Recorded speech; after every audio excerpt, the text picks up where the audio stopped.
We welcome Scott Hanna from the Credit Counselling Society. Correct. To help us kick the debt habit for good. I love that idea. Debt.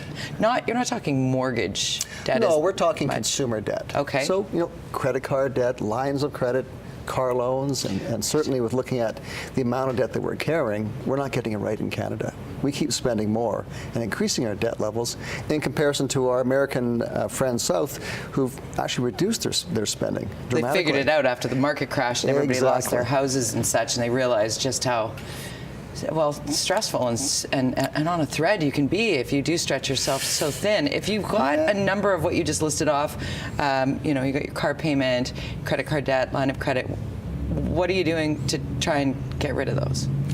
Well, see, most people aren't. They're just sustaining that level of debt and just resigning themselves to the fact that, well, I'm in debt, but so is everyone else, and accepting that. And that's the wrong thing to do. So what is the right thing to do?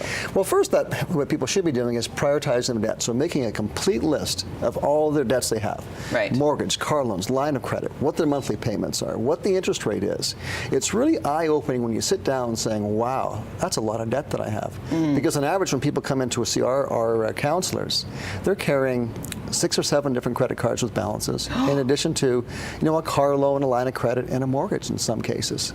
And it's overwhelming to think, well, where do I start with that? Which one do you do first? Do you consolidate it all and?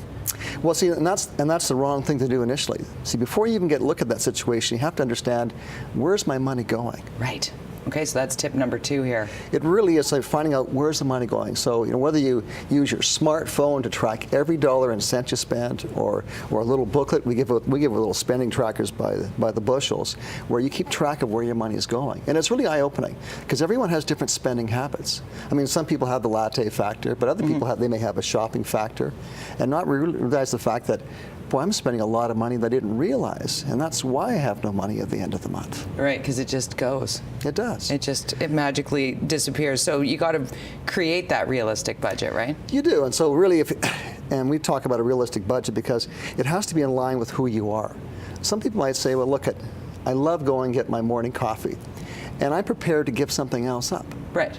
And so you might say, well, I spend $100 on fancy coffees a month, but I've got a storage locker where I spend $100 a month, and all I'm storing is my junk. Right. That's not even worth $500. Get rid of a storage locker, and that covers off the one spending here. So really looking at your spending in terms of who you are as a person, so you try and reduce your costs with minimal impact on your lifestyle. So the fact that you can manage this. This should not be a sentence. This is a plan for how you spend your money that helps you to live and manage going forward. It shouldn't be a sentence where you just dread it. Right, and then people have problems saving when it comes to RRSP contributions and whatnot, because you get to that point of the year, it's like, okay, now I have to come up with thousands of dollars. How am I going to do that? So that the savings isn't there and the debt exists. So we need to straighten that out, right? And talking about savings, one of the things that really prevents people from attacking their debt is they make no allocation in their monthly budget for seasonal expenses or annual expenditures. Like if you celebrate Christmas, it comes on December 25th, and you can plan for it. Right. Or react to it. So you might say, well, for Christmas, for example, my budget's going to be $600. And that means I should be setting aside $60 a month and have it all done by October. Or double if it was $1,200. So now you've got a plan for it that says, okay, that has to come out of my budget first, along with other annual expenditures, house insurance, tenant's insurance. And so really those funds, we should automate those. And so that when you get paid, the money goes from your checking account into a savings account that's not attached to your debit card. Right. So you can't pull money out of there on a whim. And it's really quite something, it's going back to the wealthy barber days. Just pay yourself 10% and you don't even notice it comes off.